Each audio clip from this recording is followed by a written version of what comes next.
Welcome to this most amazing show. I'm really glad so many of you came. It's also really good that you're sitting towards the front, so thank you for that. And thank you for answering the question about how you came here. Excuse me, I guess Max Walter is a very good publicist on his own because many of you came because of him. Yay! So, please see the back of your program regarding how to become a member of PAS, which is our lifeline. That would be wonderful. Talking about next month, just briefly, also that's described on the back of your program, and the players are very accomplished and worth hearing. The combination of clarinet, cello, and piano is a rather unique and unusual combination, so if you haven't heard that combination before, it's really something. The pianist and cellist come from Ashland, and Bruce Belton is from Reading on clarinet. So we hope you'll come back to see that on November 10th. Regarding the meaning of Performing Arts Society, it's really wonderful that we are able to include so many arts. We've had at least 2 or 3 dance programs this year, and of course we usually have music of some sort. We had dance from international places. We had a whole show of Balinese dance, and so tonight we're including another art, the art of oratory, and I think that you'll be very pleased by what you hear and see tonight. So I'm going to turn it over to Max Walter. Thank you. Mm-hmm.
56 years I've been in a hush. And now it appears I'm on some type of platform again, with an audience in front of me. Well, I remember strange things would blow through my windows on the wings of a night wind, and I never once worried about my destiny. And so, my name is Carl Sandburg. And I was born in Galesburg, Illinois in 1878, a long time ago. But before we get to all of that, I am glad you are here. And I hope you get what you want. Do you want affidavits?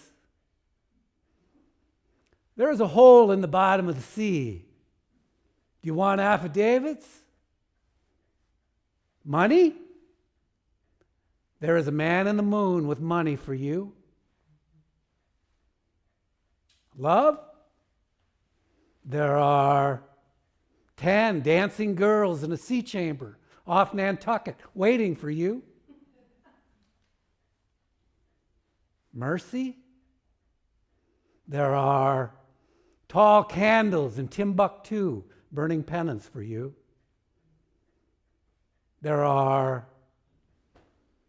Is there anything else? Speak now, for we stand amidst the great wishing windows.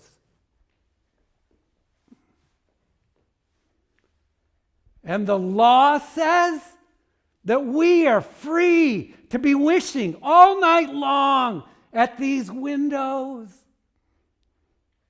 And so, shall I raise my right hand and swear to you in the monotone of a notary republic? This is the truth, the whole truth, and nothing but the truth.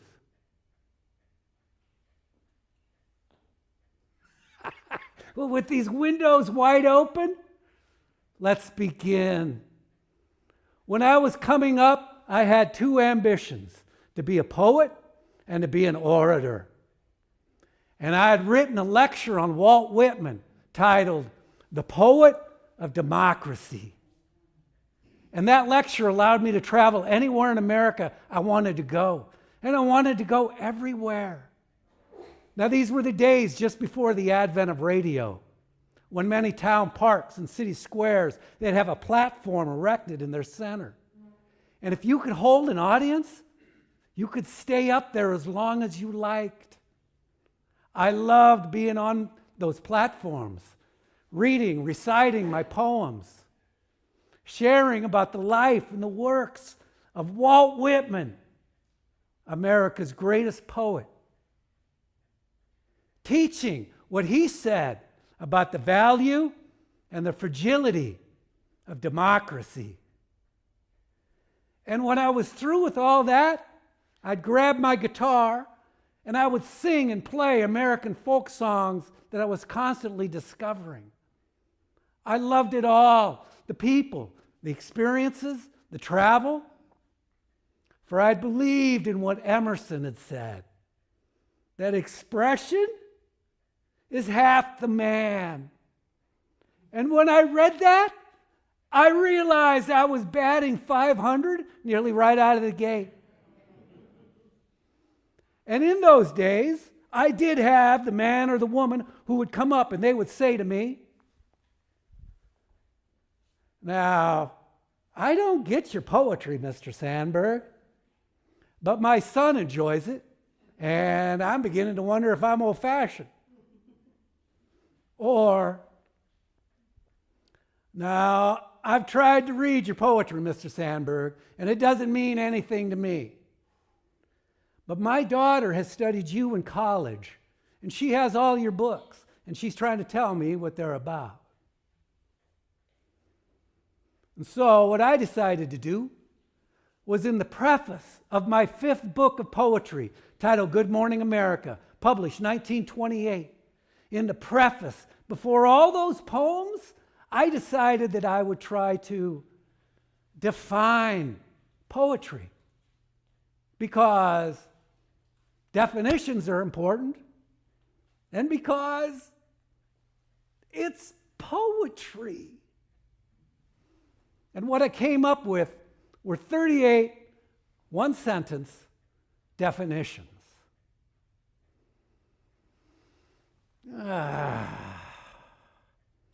Poetry is the projection across silence of cadences arranged to break that silence with definite intentions of echoes, syllables, and wavelengths.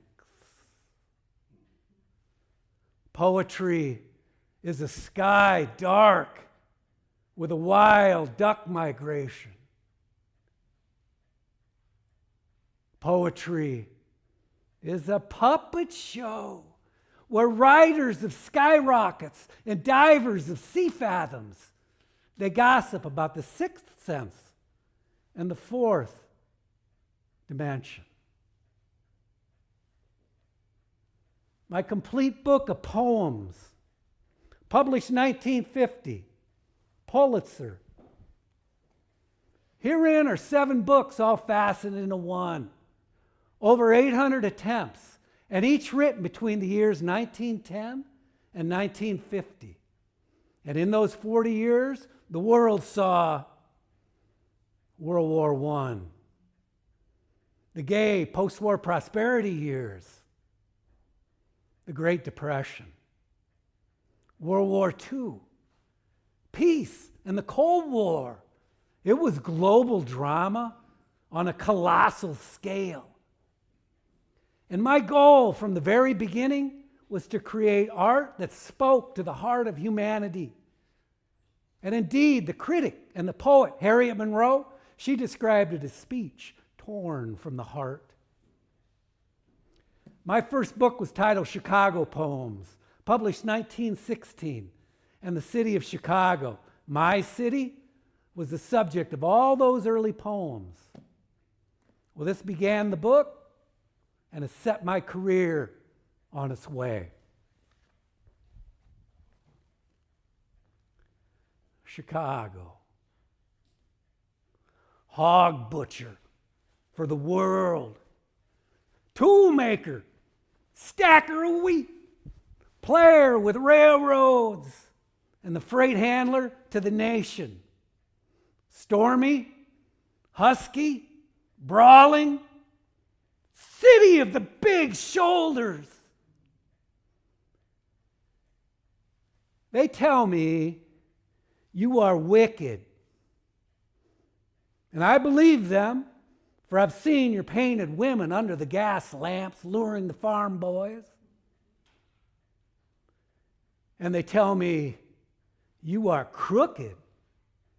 And I say, yes, that's true. For I've seen the gunman kill and go free to kill again. And they tell me, you are brutal. And my reply is, on the faces of women and children, I've seen the marks of wanton hunger. And having answered so, I turn again to those who would sneer at this, my city, and I give them back the sneer. And I say to them, come, show me another city with head lifted, singing so proud to be alive and coarse and strong and cunning, flinging magnetic curses amid the toil of piling job upon job. Here is a tall, bold slugger, set vivid against the soft little cities, eager as a dog with a tongue lapping for action, and cunning as a savage, pitted against the wilderness, bareheaded, shoveling, wrecking, planning, building, breaking, rebuilding, under the smoke, with dust all over his mouth, and laughing with white teeth. Under the terrible burden of destiny, laughing even as a young man laughs, laughing even as an ignorant fighter laughs who's never lost a battle, bragging and laughing that under his wrist is the pulse, and under his ribs the heart of the people. And it's laughing. Laughing, the stormy, husky, brawling laughter of youth. Half naked and sweating, proud to hog butcher, tool maker, stacker of wheat, player with railroads, and the freight handler to the nation.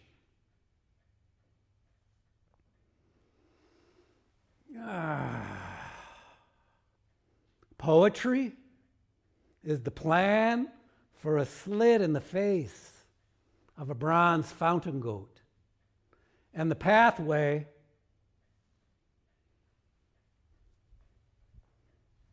for fresh drinking water.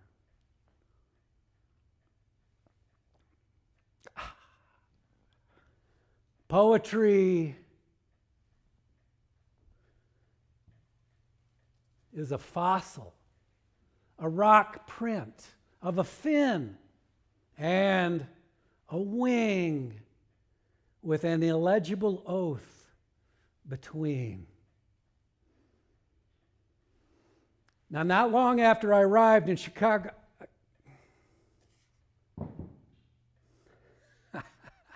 well, it seems I'm to tell you of my second book of poetry, titled Cornhuskers, published 1918. And the prairie was the subject of all these poems.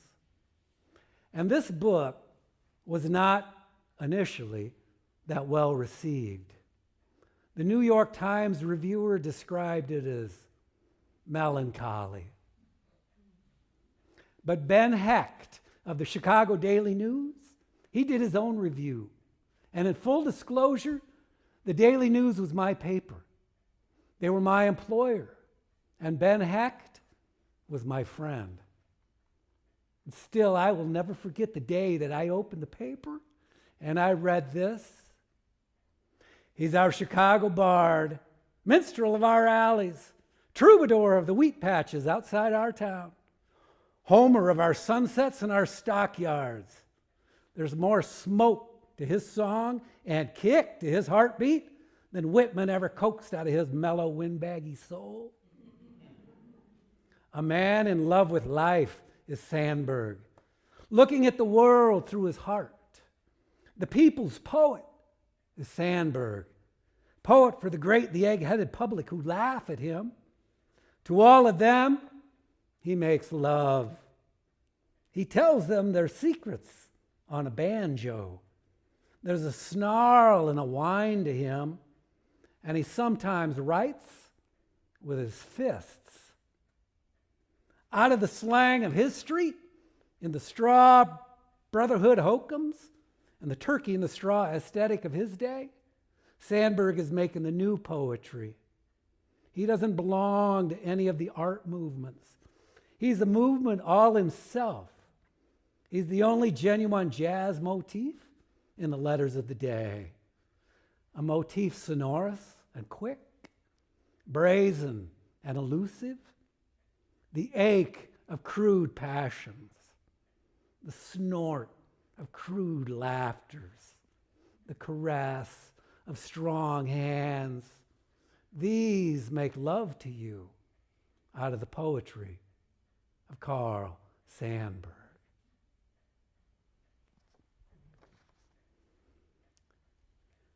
In all my travels, I collected so many memories, but the deepest and the far most lovely were of my wife and 3 daughters.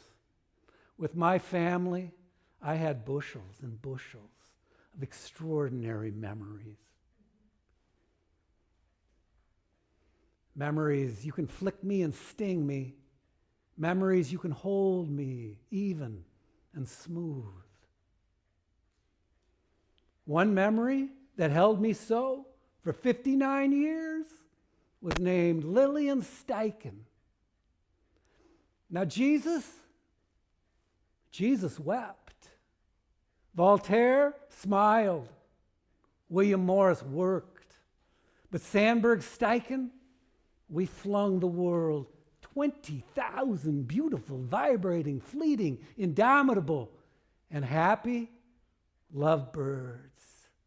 And they were all singing love songs and swelling the world's joy. Even so, we had many pet names that we called one another, and the name that I settled upon for her was Paula. Love to you, Paula. Heart. Love, and kisses on your lips and eyes. Lillian,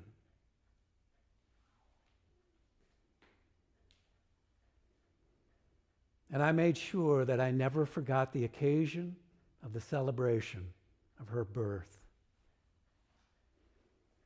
Not every day an Aurora Borealis for your birthday.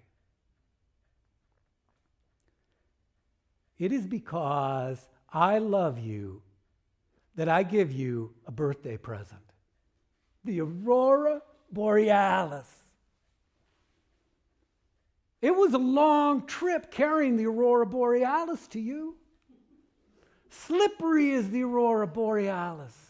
You think you have a hold of it, but it is sliding off your hands and your shoulders, and you have to stop and get a better hold of it.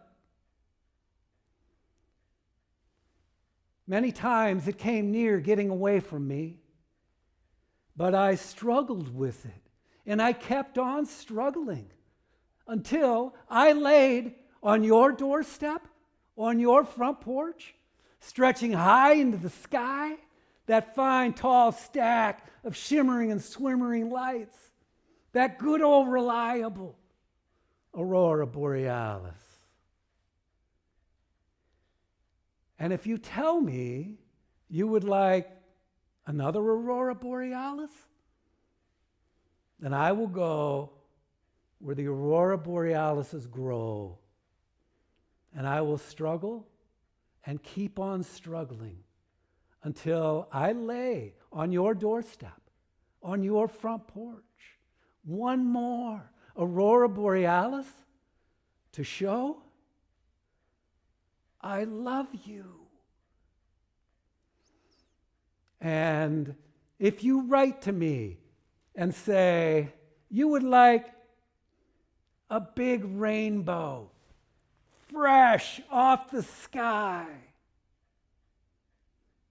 then I will struggle and keep on struggling until you see it right there on your doorstep, on your front porch.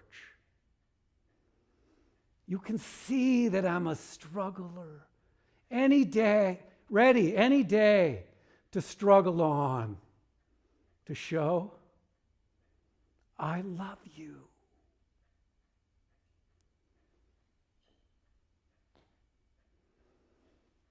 And all that love produced 3 glorious daughters, Margaret, Janet, and Helga. Harsk, harsk. Harsk, harsk, the wind blows tonight. What a night for a baby to come into the world. What a night for a melodrama baby to come.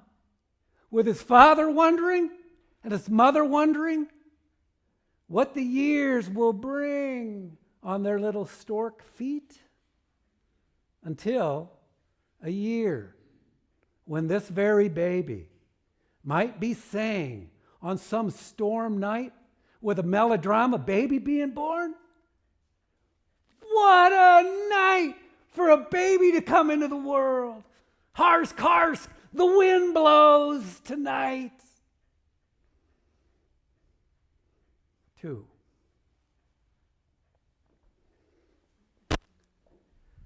Knit, stitch, hemstitch. It is 5 months off. Sheets and bags and towels, these are the offerings. When he is older, or she is a big girl, there may be flowers and ribbons and money for birthday offerings. Now, however, we must remember that it is a naked stranger coming to us and having a sheath so soft that we must be ready and soft too. Knit, stitch, hemstitch. It is 5 months off. 3. It would be easy to pick a lucky star for this baby if a choice of 2 stars lay before our eyes. One, a pearl gold star, and one pearl silver, with an offer of a chance to pick a lucky star. 4. When the high hour comes, let there be a light flurry of snow. White spots all zigzag against the gray rooftops. The snowborn, they all understand this as a luck wish.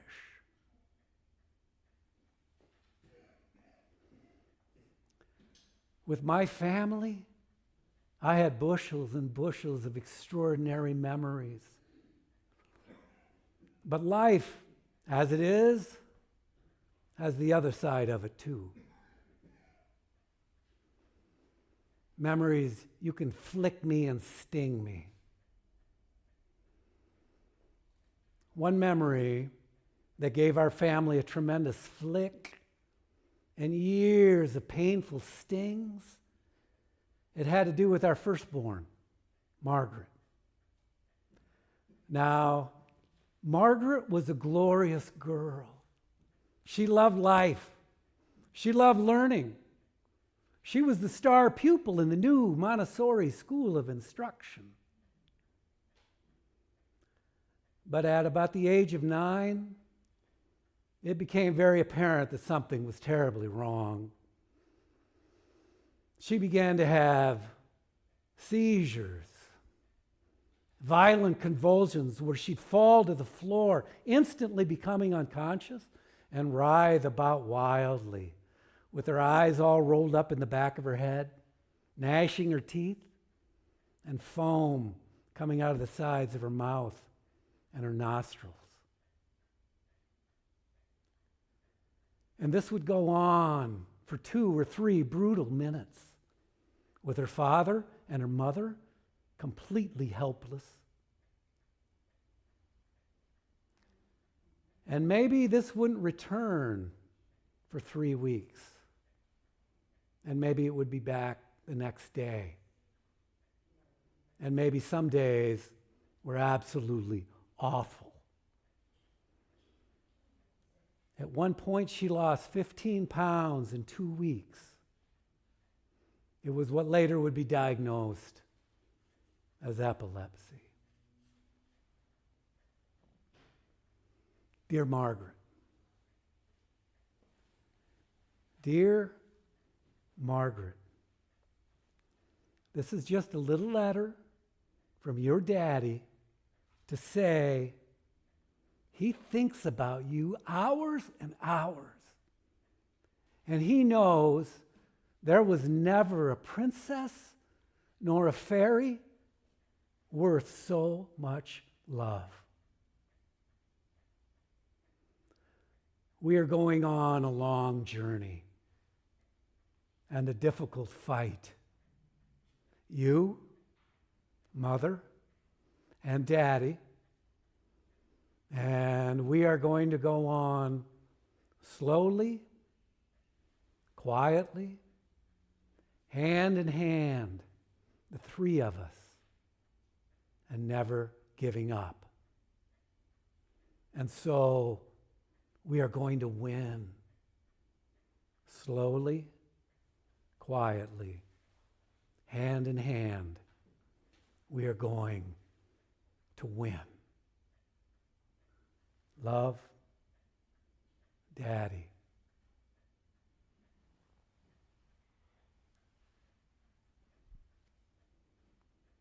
Well, right then and there, I decided I was only going to live in the present with the girls. We knew the worst could come on any day. But if it didn't come, what we got was so much velvet.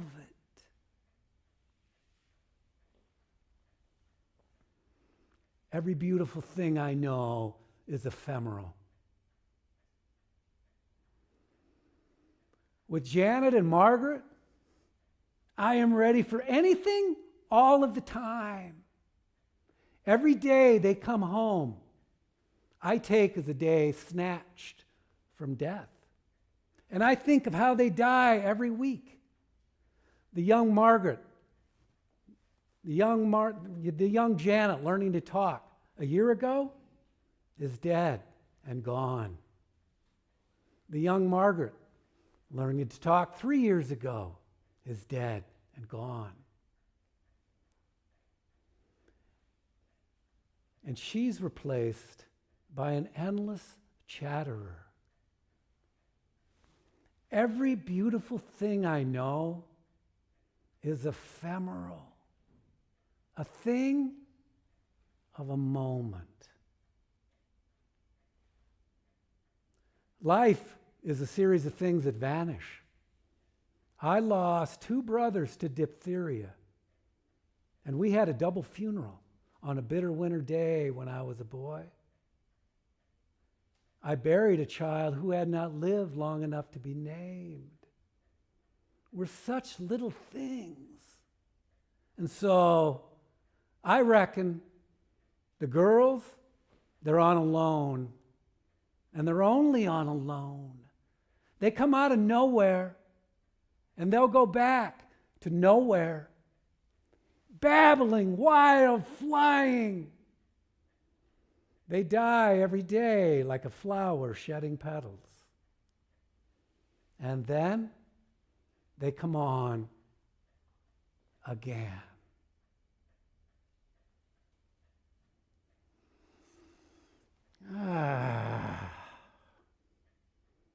Poetry is a series of explanations of life that fade off into horizons too swift for explanations.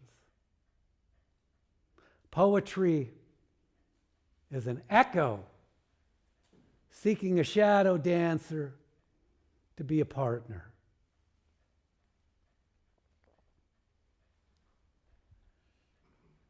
Well, it turned out that Margaret did win, and we all did win. Medication breakthroughs saved her life, and just in time. She lived to be all of 85 years old and was always a glorious girl, daughter, woman. Margaret Mary Steichen Sandburg.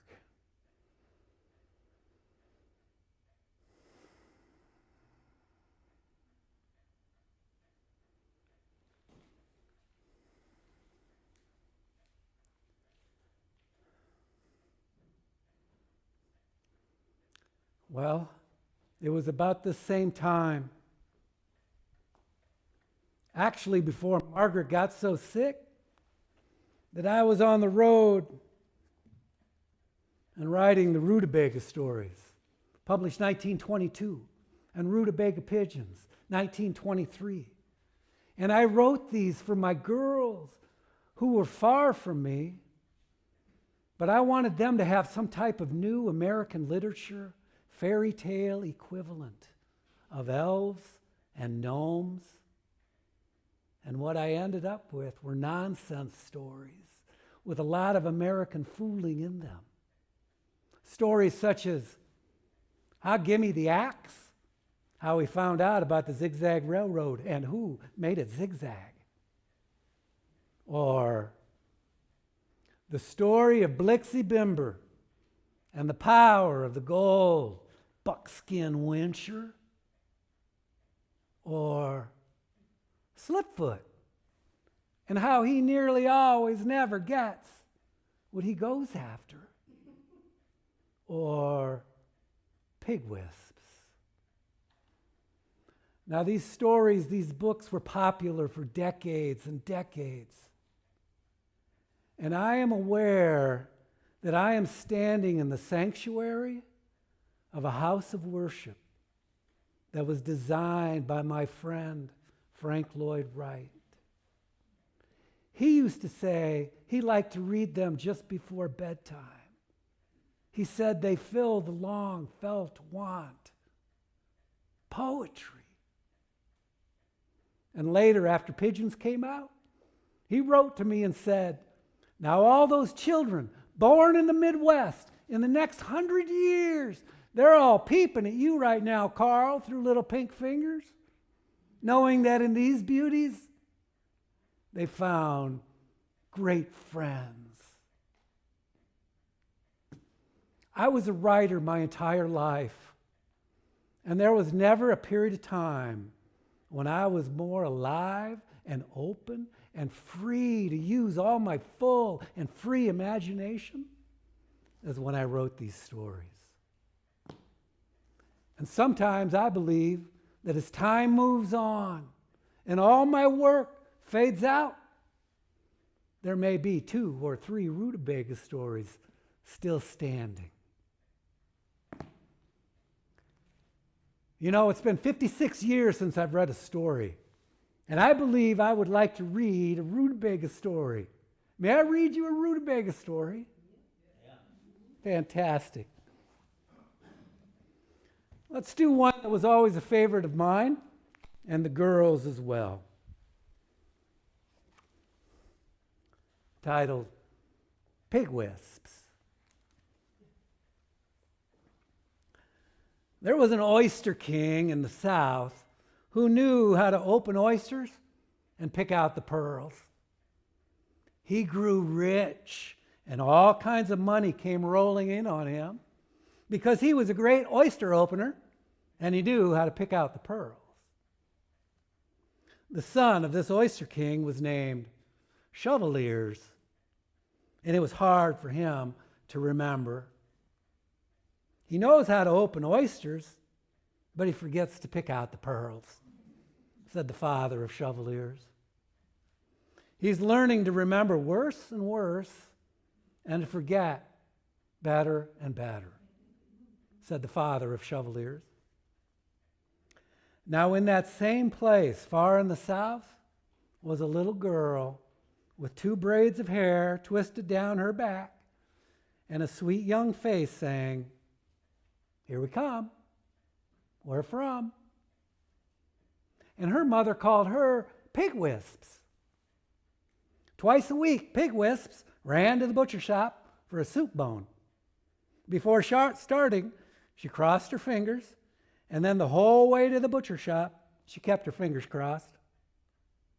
If she met any playmates and they asked her to stop and play cross tag, or jackstones, or all around the mulberry bush, or the green grass grew all around, or drop the handkerchief, she told them, "My fingers are crossed, and I'm running to the butcher shop for a soup bone." One morning, running to the butcher shop, she bumped into a big odd boy and bumped him flat on the sidewalk. "Didn't you look where you were running?" she asked him. "I forgot again," said Shovel-Ears. "I remember worse and worse, and I forget better and better." "Cross your fingers like this," said Pig Wisps, showing him how. And he ran to the butcher shop with her, watching her keep her fingers crossed till the butcher gave her a soup bone. "After I get it, then the soup bone reminds me to go home with it," she told him. "But until I get the soup bone, I keep my fingers crossed." Shovel-Ears went to his father, and he began helping his father open oysters. And Shovel-Ears kept his fingers crossed to remind him to pick out the pearls. He picked 100 buckets of pearls the first day and brought his father the longest, slippery, shining rope of pearls ever seen in the oyster country. "How do you do it?" his father asked. "It is to cross fingers like this," said Shovel-Ears, crossing his finger like the letter X. "This is the way to remember better and to forget worse." It was then the Oyster King went and told the men who changed the alphabets just what had happened. And when the men who changed the alphabets heard just what had happened, they decided to put in a new letter, the letter X, near the end of the alphabet, the sign of the crossed fingers. And on the wedding day of pig wisps and chevaliers, the men who changed the alphabets all came to the wedding with their fingers crossed. Pig wisps and chevaliers stood up to be married. They crossed their fingers. They told each other that they would remember their promises. And pig wisps had 2 ropes of pearls twisted down her back and a sweet young face saying, "Here we come. Where from?"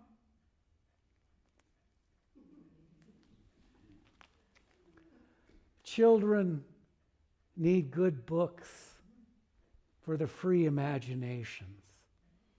And children grow up so fast. Everyone knows how fast they grow. Spring wind. Be flip with us if you want to, spring wind.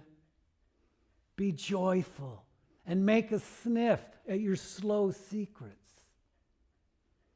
Be easy with us, spring wind. Be lovely, and yet be lovely not too fast with us. If a child came crying out of a snowstorm and sat down sharing secrets of new playthings, crying because lovelier things than ever came that year. If a child came crying out of sheet ice, a white carving of a lithe running torso, and holding in his hands new and baffling playthings? If a child came crying so, wet and smiling, smelling of promises, of yellow roses across the river backwashes, of potato blossoms across the prairie flatlands, and having even so much as just one new honest song to sing, well, we would say, "Come, sit on our back porch, listen with us and tell us more. Tell us all you know. Tell us the secrets of the spring wind. Tell us if it will be a lucky year. Be lovely, and yet be lovely not too fast with us."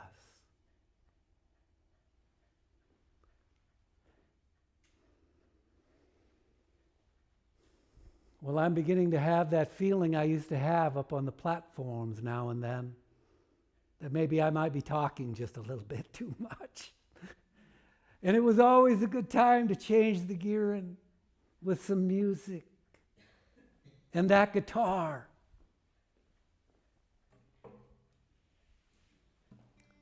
A young friend weighing less than a newborn infant and ever responsive at all sincere attempts at mutual respect, depth of devotion,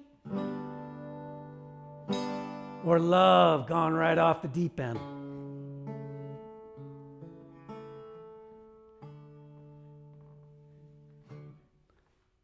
Actually, this would be an excellent time to tell you of the American Songbag, published 1927, a folk song hymnal. Herein are 280 American folk songs. Colonial, pioneer, railroad, work gang, hobo, miner, gossamer songs, chants, and ditties. Songs such as Midnight Rider, CC Rider, Hallelujah, I'm a Bum, Barbara Allen, the John B. Sayles, the Sloop, and westerns such as Get Along Little Dogies and The Streets of Laredo. And I did not write these songs, but I was the impetus behind collecting them Because at that time, each and every one of these 280 folk songs were in danger of being lost forever to history.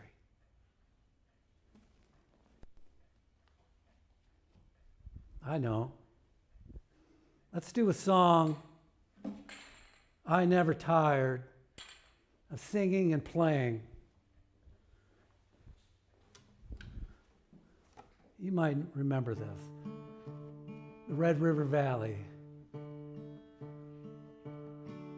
From this valley they say you are leaving.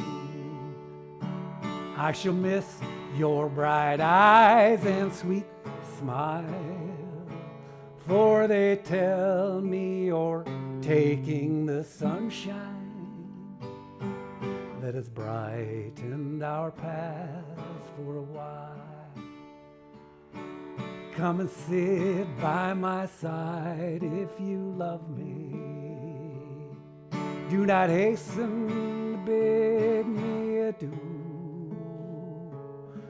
Just remember that Red River Valley and the one who has loved you so true. If you know this song, will you sing it with me? Come and sit by my side if you love me. Come and sit by my side if you love me. Do not hasten to bid me. Do not hasten to bid me adieu. Just remember the Red River. Just remember that Red River Valley and the one who has loved you so true.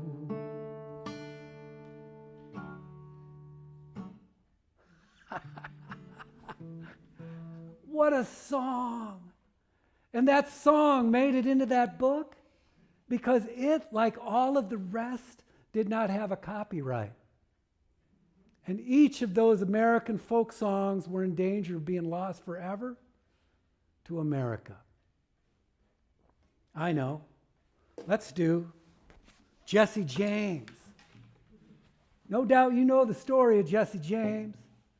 But for the uninformed, it should be noted that Jesse was living in St. Joseph, Missouri, under the name of Howard, when he was shot and killed. Shot in the back by a supposed young friend, Robert Ford. It was on a Wednesday night with the moon shining bright. They robbed the Glendale train, and the people there did say from many miles away it was robbed by Frank and Jesse James. For old Jesse had a wife who mourned all her life, and the 3 children, they were brave. But that dirty little coward who shot Mr. Howard and laid Jesse James in his grave. Now he's standing on a chair. He's just dusting pictures there when he thought he'd heard a sound.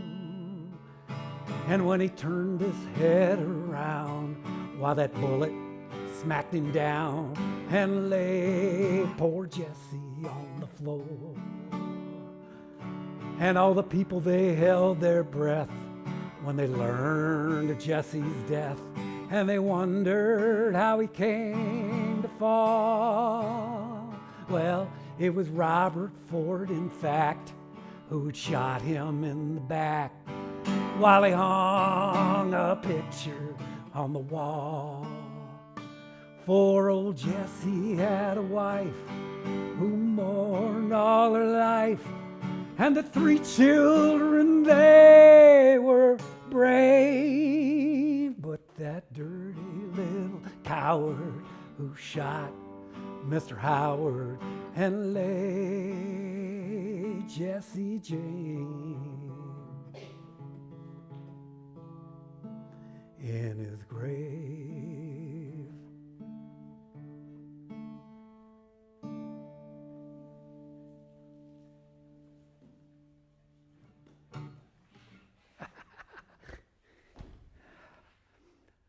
I always believed that was the quintessential American folk song. And there are other songs in that book.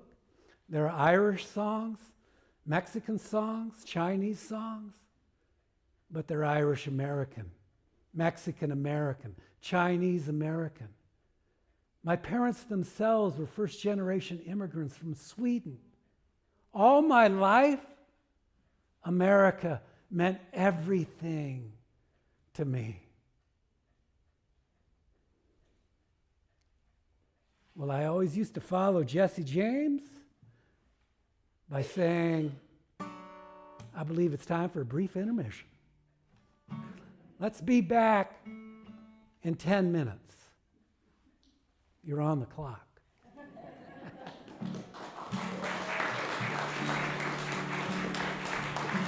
Poor old Jessie had a wife who mourned all her life, and the 3 children, they were brave.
Buffalo gals, won't you come out tonight? Won't you come out tonight? Won't you come out tonight?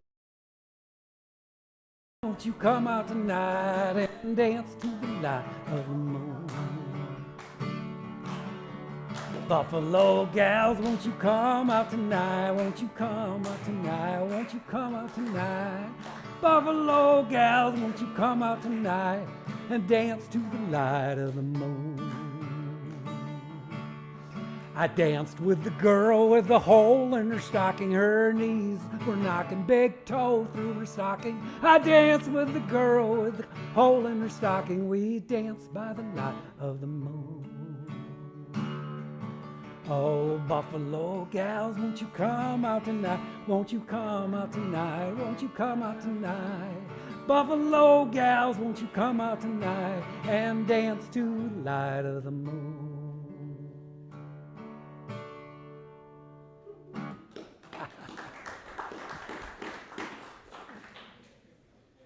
It is fantastic to be back.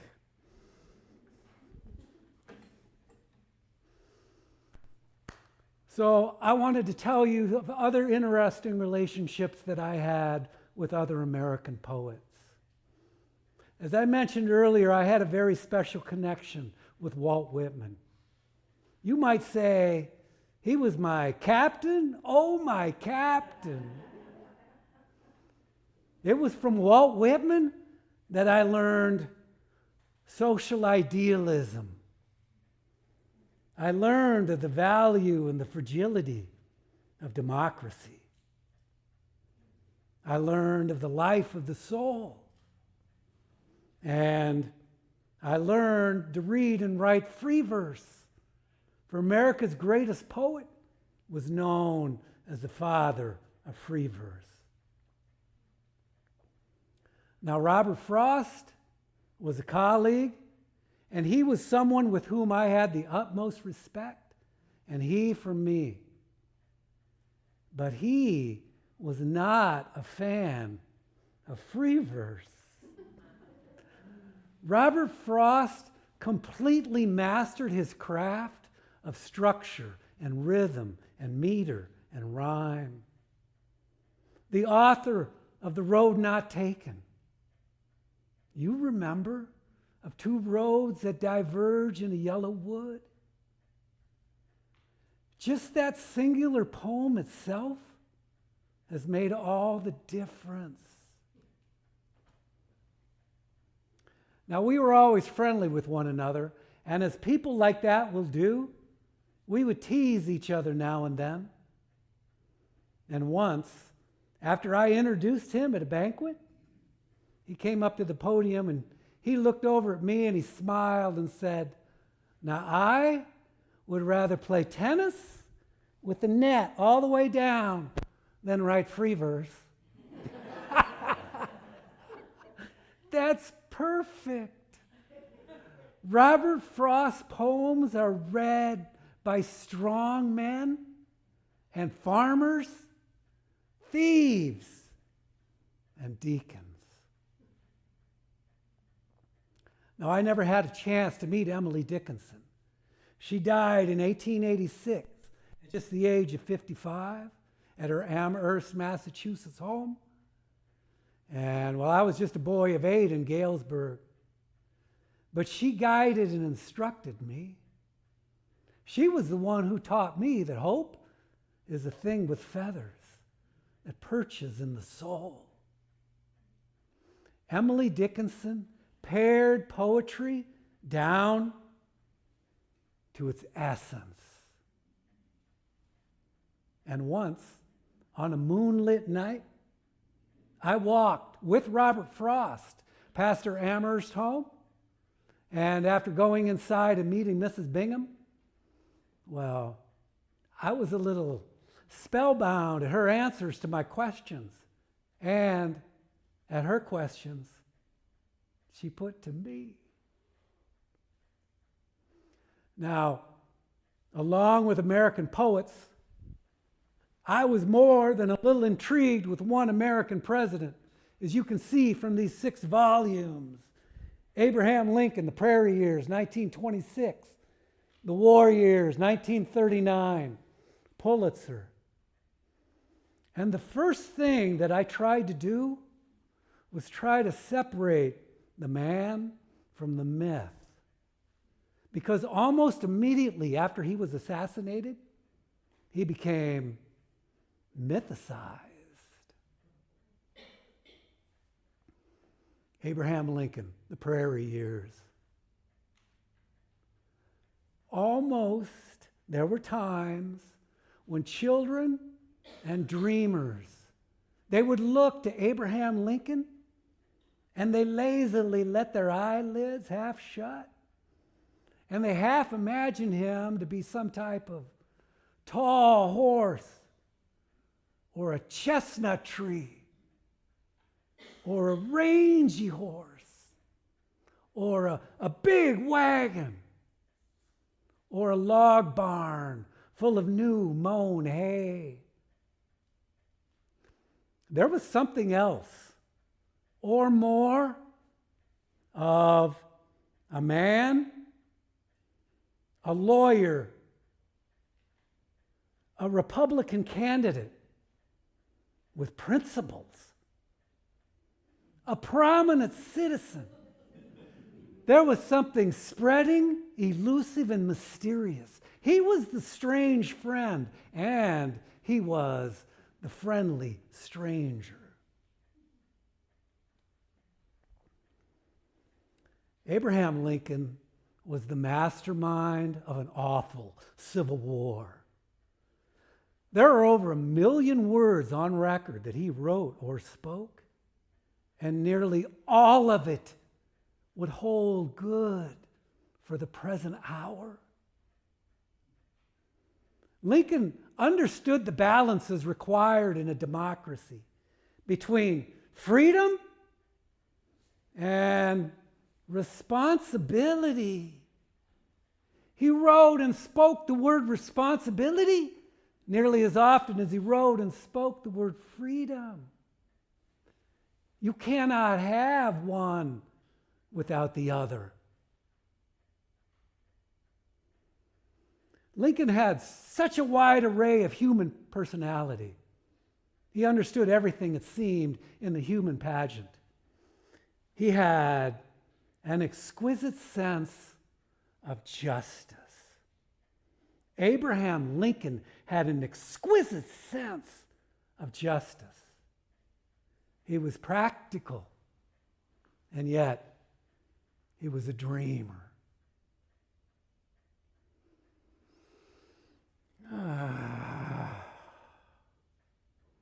Poetry is the shuffling of boxes of illusions and buckled with a strap of facts. Poetry is a theorem of a yellow silk handkerchief, knotted in riddles, and sealed in a balloon, and tied to the tail of a kite flying in a white wind against a blue sky in spring.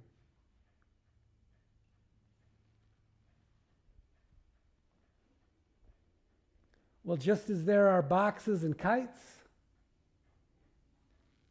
so is there the poet and politics. How the poet relates to societies, to democracies, to monarchies, to dictatorships. As for me, I began a socialist. And if you believe this subject of socialism is easy, and that everyone knows what socialism is,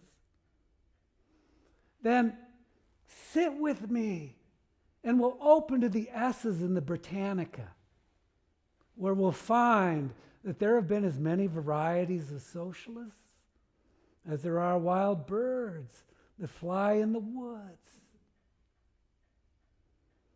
One of my theses, if I even have any, it hovers around the point that the masses of the people, they've gone wrong in the past, and they will again in the future. But in the main, It's their direction that's right. This theme was with me my entire career, from Chicago poems. I am the people, the mob. I am the people, the mob, the crowd, the mass. Do you know that all of the great work of the world is done through me? I'm the working man, the inventor, the maker of the world's food and clothes. I am the audience that witnesses history. The Napoleons come from me, as do the Lincolns, and they die, and I send forth more Napoleons and Lincolns.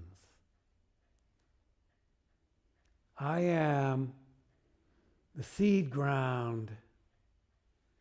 I am the prairie that can stand for much plowing. Terrible storms pass over me, and I forget. The best of me is sucked out and wasted, and I forget. Everything but death comes for me and makes me work and give up all I have, and I forget. Sometimes I growl and shake myself and spatter out a few red drops for history to remember. And then I forget. When I, the people, learn to remember, when I, the people, use the lessons of yesterday to no longer forget who robbed me last week, who played me for a fool. Then there will not be any speaker in all of the world who will say the name, the people, with any fleck of a sneer in their voice or a far-off smile of derision. The mob, the crowd, the mass will arrive then.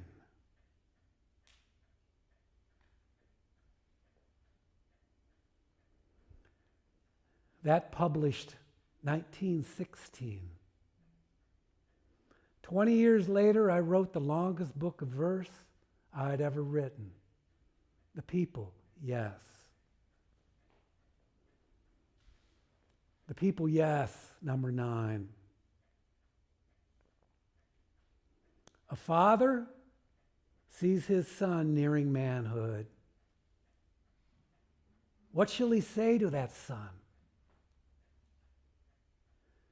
Life is hard, so be steel and be a rock. And this shall stand him for the storms and serve him in the humdrums and the monotonies and guide him amid sudden betrayals and tighten him in slack moments. Life is a soft loam, so be gentle and go easy. And this too shall serve him. For many brutes have been gentled where lashes have failed, and the growth of a frail flower in a path up, it has sometimes shattered and split a rock. A tough will counts. And so does desire. And so does a rich, soft wanting. Without rich wanting, nothing arrives. Tell him Too much money has killed some men years before burial. And the quest for lucre beyond a few and easy needs has twisted good enough men sometimes into dry and thwarted worms. Tell him time as a stuff, it can be wasted.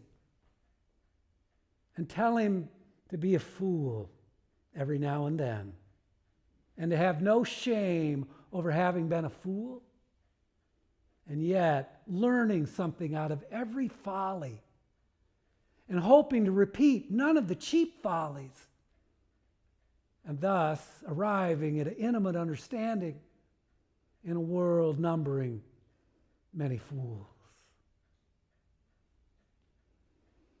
Tell him to be alone often and get it himself. And above all else, to tell himself no lies about himself. Whatever the little white lies and protective fronts he may use amongst other people, tell him solitude is creative if he's strong, and the final decisions are made in silent rooms. Tell him to be different from other people if it's natural and easy being different. Let him have lazy days seeking deeper motives, and let him seek deep where he is a born natural. And then he may understand Shakespeare, the Wright brothers, Pasteur, Pavlov, Michael Faraday, and free imaginations, bringing changes into a world resenting change. He will be lonely enough for the work he knows as his own.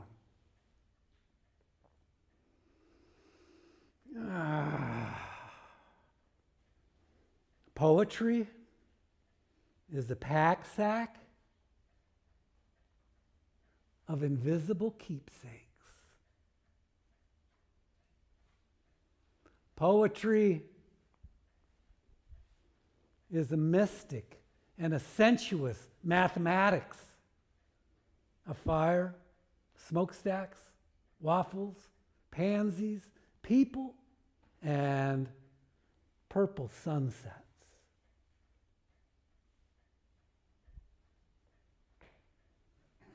Is there any easy road to freedom?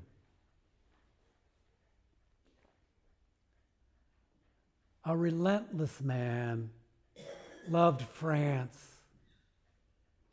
long before she came to shame and the eating of bitter dust.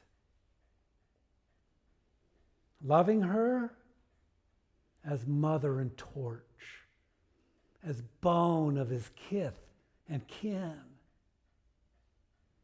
And he spoke passion, saying, rest is not a word of free peoples. Rest is a monarchical word.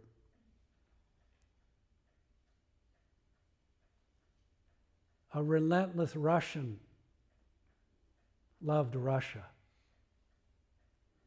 long before she came to bear agony amid valor and rivers of blood. Loving her as mother and torch, as bone of his kith and kin. And he remembered an old Swedish saying, the fireborn are at home in fire.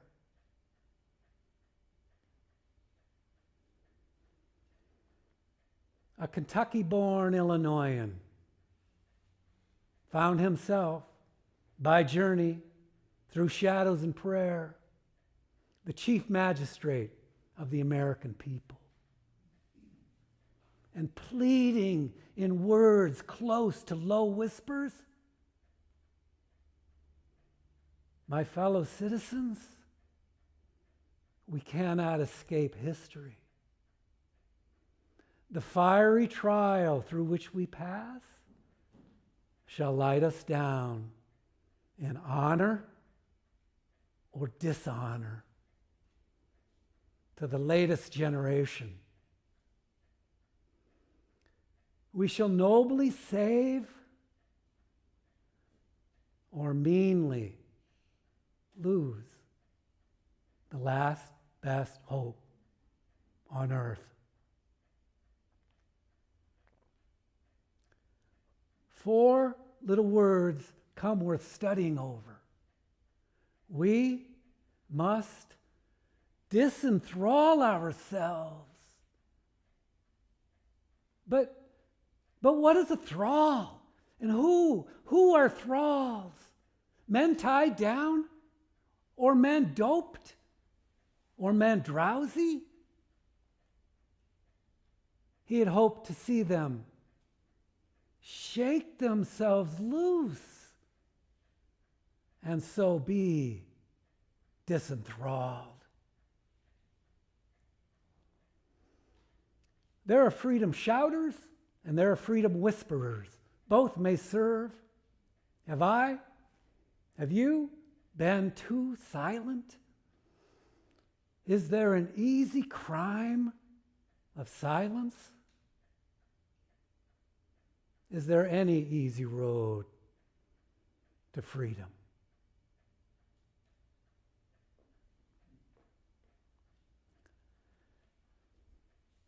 Well, it's getting late. And though I'll be with you a while yet longer, I believe this would be an excellent time for all of us to go outside in our minds and recall any of those steely black nights when we laid back in the soft grass and we gazed up into the expanse of those great rooms.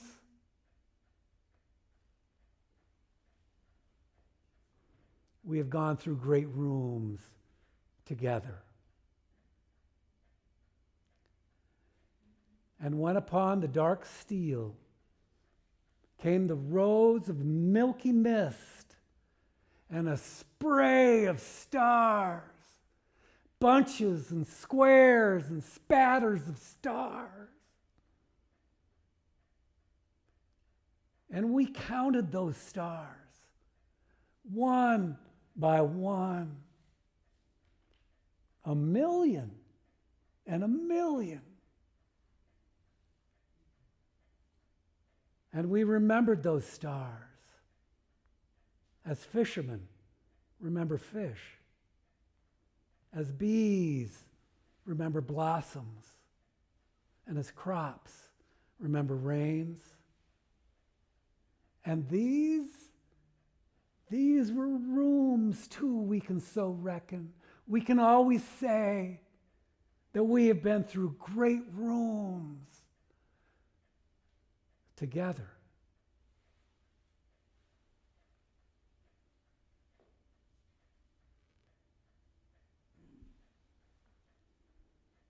Well, I have had a magnificent opportunity here tonight.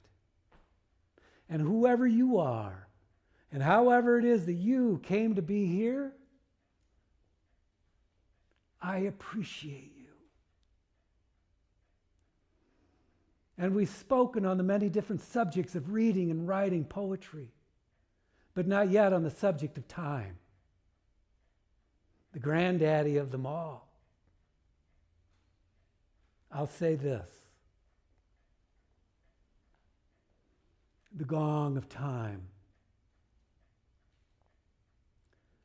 Time says, hush.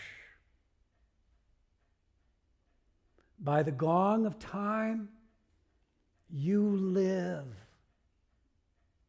Listen, and you will hear time saying, you were silent long before you came to this life, and you'll be silent long after you leave it. So, why not be a little silent now? Hush yourself, noisy little man. Time hushes all. The gong of time rang for you to come out of a hush. And you were born. The gong of time will ring for you to return again to the same hush you came from. Winners and losers, the weak and the strong, those who say little and try to say it well, and those who prattle and babble their lives away. Time hushes all.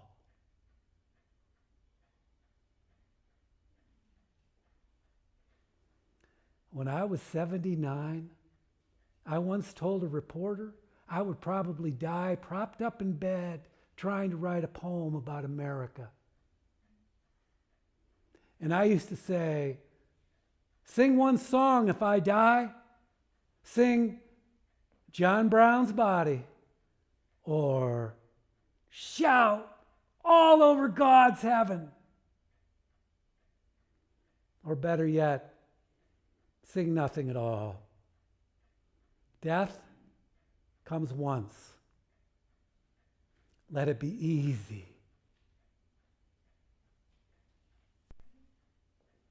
Stars, songs, faces.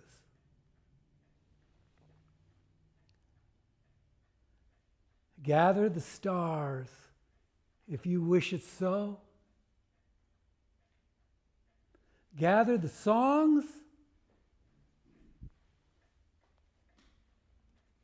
and keep them. Gather the faces of women.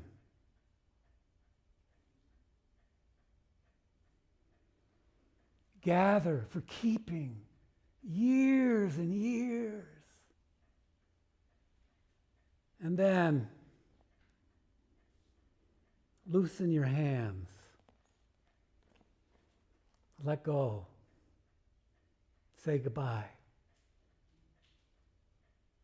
Let the stars and the songs go.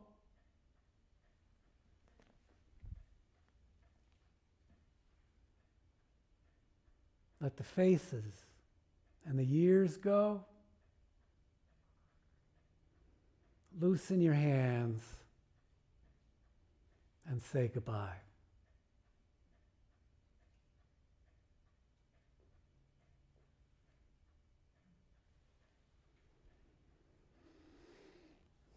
Well, that's my story. I always tried to live the way my own soul told me. I listened to what others had to say, both good and bad, about what I ought to do. And then I did as my own soul, my own heart, my own self told me.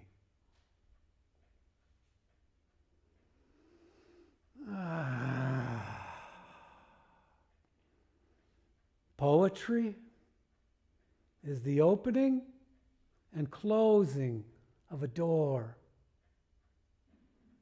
leaving those who look through to guess at what was seen during a moment.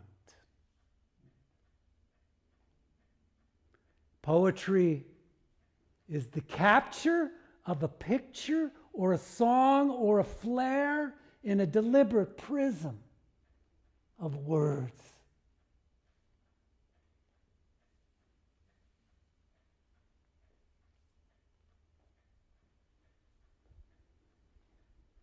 It was on July 22nd, 1967, at our Connemara, North Carolina home. And at the age of 89, that my heart gave way to silence and sleep. And the last word I spoke was, Paul.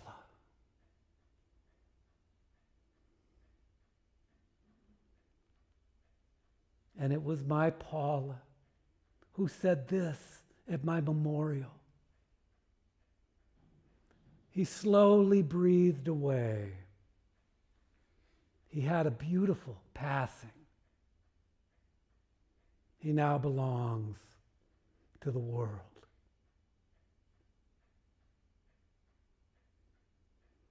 Paul.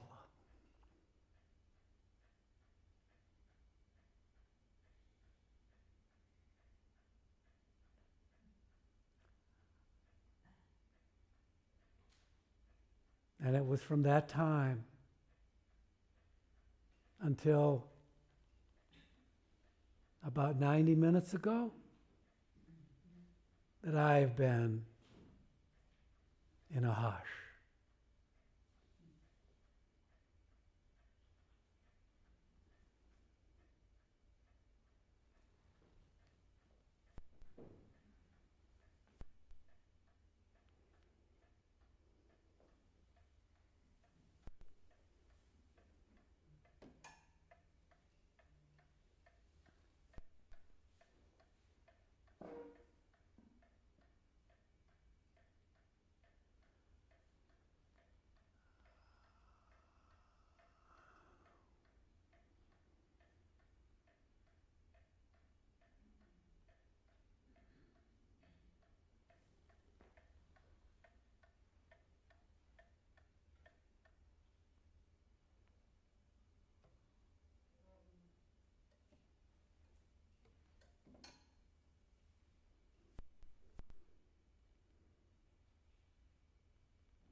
Thank you.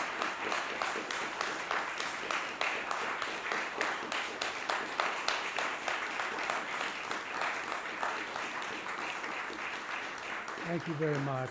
Thank you very much. It's been a wonderful evening. Thank you for coming. Thank you. All right. Thank you.